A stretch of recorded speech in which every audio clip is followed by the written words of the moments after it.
కార్తీక పౌర్ణమి తిథి నవంబర్ 4వ తేదీ రాత్రి 10 గంటల 30 నిమిషాలకు ప్రారంభమై నవంబర్ 5వ తేదీ ఉదయం నుంచి సాయంత్రం 6 గంటల 48 నిమిషాల వరకు పౌర్ణమి తిథి ఉంటుంది. కార్తీక శుద్ధ పౌర్ణమి కార్తీక మాసంలో శుక్లపక్షంలో పున్నమి తిథి కలిగిన 15వ రోజు. కార్తీక మాసంలో పౌర్ణమి రోజు చాలా పవిత్రమైనదిగా భావిస్తారు. ఈ కార్తీక పౌర్ణమి అనేది హరిహరులకు అత్యంత ప్రీతికరమైన మాసం. ఈ మాసంలో ప్రతిదినము పవిత్రమైనదే. సోమవారాలు, 2 ఏకాదశులు, శుద్ధ ద్వాదశి, పౌర్ణమి దినాలు ఒకదానికంటే మరొకటి అధిక ప్రభావవంతమైనది. ఈ నెల రోజులు చేసే కృత్యాల ఫలితం ఒక ఎత్తు అయితే పౌర్ణమి నాటి కృత్యాల ఫలితం మరొక ఎత్తు. అందువల్ల అనేక వ్రతాలు, పూజలు, కృత్యాలకు, దైవారాధనకు అత్యంత ప్రాధాన్యం ఇవ్వాలని పురాణాలు వివరిస్తున్నాయి. కార్తీక మాసంలో వచ్చే పౌర్ణమి అత్యంత మహిమాన్వితమైనది. పౌర్ణమి రోజున శివాలయాల్లో రుద్రాభిషేకం చేయించిన వారికి సకల సంపదలు దారి చేరుతాయి. ఇందులో భాగంగా మహాన్యాసకపూర్వక రుద్రాభిషేకం, ఏకాదశ రుద్రాభిషేకాలను చేయించినట్లయితే కోటి జన్మల పుణ్యఫలం ప్రాప్తిస్తుందని విశ్వాసం. అంతేకాకుండా పౌర్ణమి రోజున కేదారేశ్వర వ్రతమును చేసినట్లయితే శుభం చేకూరుతుంది. ఈ రోజున దేవాలయాల్లో సహస్రలింగార్చన, మహాలింగార్చనాలను చేసిన వారికి సర్వశుభాలు ప్రాప్తిస్తాయని పురాణ వాచనం. ఏ నది తనకు దగ్గరలో ఉంటే ఆ నదిలో ప్రాతకాలమున స్నానం చేయాలి. ఒకవేళ నదులు అందుబాటులో లేనప్పుడు నూతి యందు లేదా చెరువు యందు స్నానం చేయవచ్చు. కార్తీక పౌర్ణమి రోజు నది స్నానం చేసేవారు నవంబర్ 5వ తేదీ ఉదయం 4:52 నుండి 5:44 గంటల లోపు స్నానం చేస్తే మంచిది. ఈ పుణ్య స్నానం చేసేవారు పవిత్ర శ్లోకాన్ని పాటిస్తూ స్నానం చేయాలి.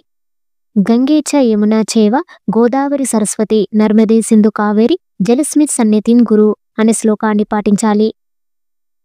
కార్తీక పౌర్ణమి రోజు తప్పనిసరిగా 365 వత్తులతో దీపం వెలిగించడం సంప్రదాయంగా వస్తుంది. అయితే ఈ దీపం ఎందుకు వెలిగిస్తారు? కార్తీక పౌర్ణమి విశిష్టత ఏంటి? కార్తీక పౌర్ణమి రోజు పాటించే ఆచారాల గురించి వివరాలతో ఈ వీడియోలో తెలుసుకుందాం. ఈ వీడియోను చూసేవారు ఛానల్ని సబ్స్క్రైబ్ చేసుకోండి. అలాగే లైక్, షేర్ని చేయండి. పక్కనే ఉన్న బెల్ ఐకాన్ కూడా ఆన్ చేసుకోండి. దీపారాధనకు విశేష ప్రాముఖ్యత ఉంది. శివ విష్ణు దేవాలయాల్లో 2 దీపాలు వెలిగిస్తారు. కార్తీక పౌర్ణమి పూజ సమయం ఉదయం 7:58 నుండి 9 గంటల వరకు అనుకూలంగా ఉంటుంది. అలాగే దీపారాధన సమయం సాయంత్రం 5:15 నుండి 7:05 వరకు అనుకూలంగా ఉంటుంది. విష్ణు ఆలయాల్లో గోపురం మీద, ధ్వజస్తంభం ఎదుట, తులసి కోట దగ్గర, దేవుడి సన్నిధిలోను ప్రమిదల్లో, ఉసిరికాయల మీద, బియ్యం పిండితో చేసిన ప్రమిదలలో అలాగే 365 వత్తుల దీపాన్ని వెలిగించాలి.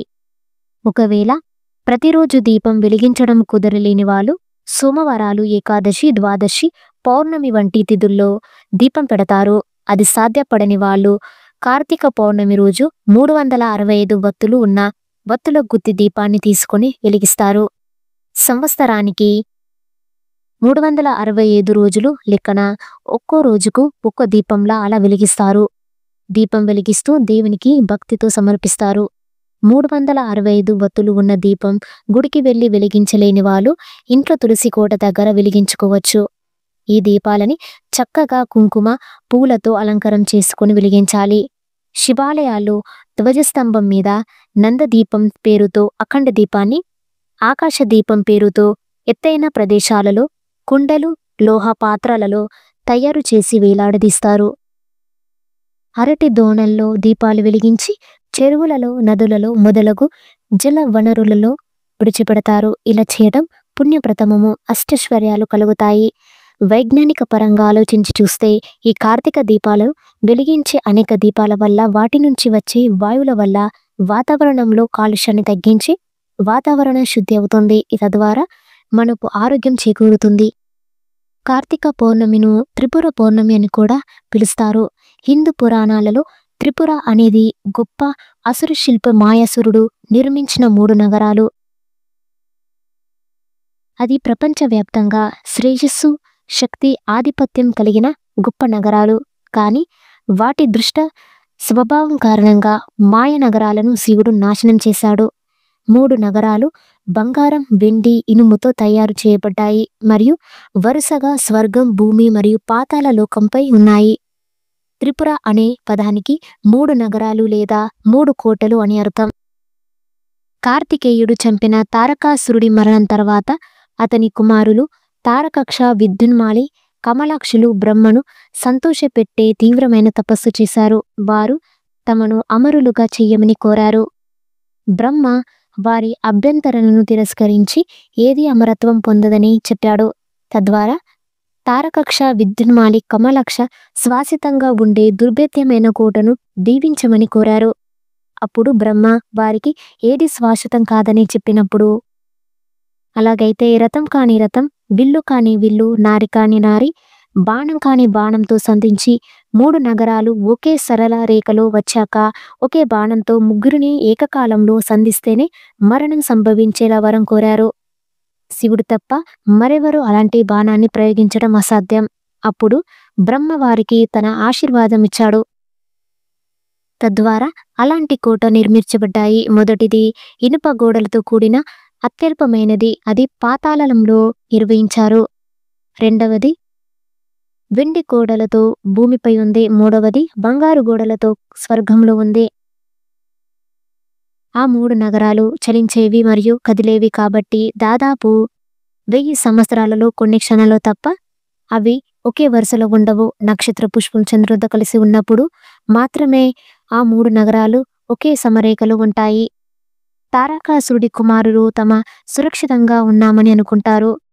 ఎందుకంటే ఒకే బాణంతో క్షణికంగా మాత్రమే సమలేఖనం చేయబడిన అటువంటి దుర్భేద్యమైన నగరాలను నాశనం చేయడం చాలా కష్టమైన పని. త్రిపురలో నివసించడానికి అన్ని చోట్ల నుండి అసురులు తరలి రావడం ప్రారంభించారు. చాలా సంవత్సరాల ఆనందం తర్వాత అసురులలో చెడు ధోరణిలు మళ్ళీ బయటపడ్డాయి. వారు మంచివారిని అణిచివేయడం మరియు గొప్పవారిని హింసించడం ప్రారంభించాడు. ఈలోగా మాయాసురుడు శివుని ఆరాధనలో నిమగ్నమై ఉన్నాడు. మిగిలిన రాక్షసులు ఋషులు మరియు దేవతలపై దాడి చేసి ప్రపంచాల శాంతిని నాశనం చేశారు.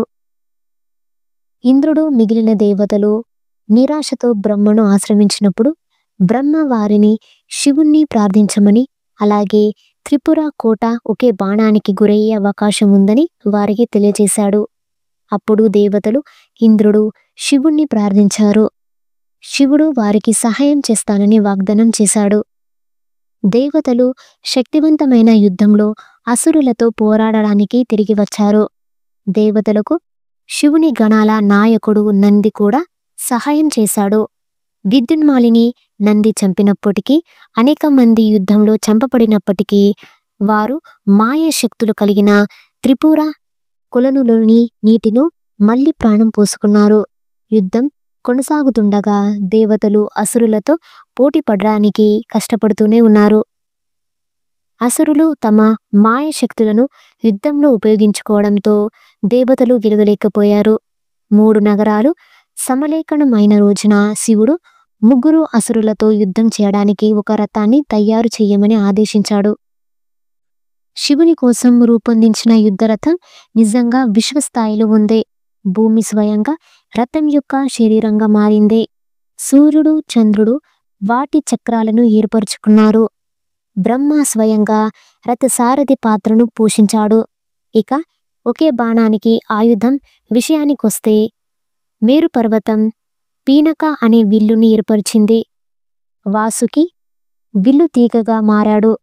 నారికాని నారిగా ఆదిశేషుడు, విష్ణువు బాణంగా, అగ్నిదేవుడు బాణం యొక్క తల భాగంగా, వాయుదేవుడు బాణం యొక్క చివరి రెక్కల భాగంలో ఉండే పాశుపతాస్త్రం బాణంగా, అదేవిధంగా మిగిలిన దేవతలందరూ విశ్వరథంలో తమ సొంత రూపాలను మరియు స్థానాలను తీసుకున్నారు. యుద్ధానికి వెళ్లే ముందు శివుడు రథంపై కూర్చున్నప్పుడు బరువు కారణంగా రథం ముందుకు కదలేకపోయింది. శివుడికి సహాయం చేయడానికి విష్ణువు రథాన్ని కదిలించడానికి వృషభ రూపాన్ని ధరించాడు. అప్పుడు విశ్వరథం కదలడం మొదలైంది. పుష్య నక్షత్రం యొక్క చంద్రభవనం అవసరమైన ఆకృతీకరణ ఊహిస్తుంది. ఆ సమయంలో త్రిపుర నగరాలు సమలేఖనం చేయబడ్డాయి. శివుడు బాణాన్ని విల్లు తీగపై సంధించడానికి సిద్ధమవుతుండగా శివుడు దేవతల సహాయం లేకుండా ఆ ఘనతను సాధించలేడని నమ్మకంతో దేవతలు త్రిపుర నాశనంలో తమ పోషించబోయే పాత్రలను చూసి ఆనందించారు. దేవతలు ఏమి ఆలోచిస్తున్నారో తెలుసుకున్న శివుడు బాణాన్ని ప్రయోగించడానికి బదులుగా నవ్వాడు. శివుడు నవ్వడంతో 3 నగరాలు తక్షణమే మంటల్లో చిక్కుకున్నాయి. అప్రయత్నమైన విధ్వంసక చర్యతో ఆశ్చర్యపోయాడు బ్రహ్మ. దేవతలు తమను తాము అనివార్యమని భావించడంతో మూర్ఖంగా గర్వంగా ఉన్నందుకు వారిని క్షమించమని మరియు రథాన్ని సృష్టించడంలో వారి అనవసరమైన చాతుర్యం కారణంగా దేవతలు అవమానానికి గురికాకుండా ఉండడానికి పశ్చాత్తాపపడి అదనపు బాణాన్ని ప్రయోగించమని శివుణ్ణి కోరాడు బ్రహ్మ. బ్రహ్మ సలహాను పాటించిన శివుడు దేవతలపై జాలిపడి మండుతున్న నగరాలపై బాణాన్ని సంధించాడు. 3 నగరాల శిల్పి మరియు తన గొప్ప భక్తుడైన మాయాసురుడు త్రిపుర నగరంలో శివుని ధ్యానంలో నిమగ్నమై ఉన్నాడు. ఇది గ్రహించిన నంది బాణం ముందు పరిగెత్తుకుంటూ వెళ్ళి రాబోయే వినాశనాన్ని గురించి మాయాసురుడికి తెలియజేశాడు. ఆ గొప్ప శిల్పి త్రిపుర నుండి పారిపోవడంలో ఆలస్యం చేయకుండా తాను నిర్మించిన అద్భుతమైన నగరాలను వదిలిపెట్టి వెళ్ళిపోయాడు. శివుని గొప్ప బాణం ద్వారా తారకక్ష, విద్యున్మాలి, కమలాక్షులు వారి అసురులతో పాటు బూడిదయ్యారు. ఈ విధంగా మహాదేవుడు త్రిపుర నగరాన్ని అంతం చేశాడు. కనుక శివుని త్రిపురాంతక అని పిలుస్తారు. 3 నగరాలు నాశనం కావడంతో శివుడు శిథిలాల మీద నిలబడి తాండవ నృత్యం చేయడం ప్రారంభించాడు. దీన్నే త్రిపుర నాశనార్తన అని కూడా పిలుస్తారు. దీని ద్వారా శివుడు ప్రత్యామ్నాయంగా విశ్వాన్ని ఉనికిలోకి పిలుస్తాడు. అలాగే గుండె కొట్టుకోవడం వంటి అంతులేని చక్రంలో దానిని ఉనికిలోకి బహిష్కరిస్తాడు.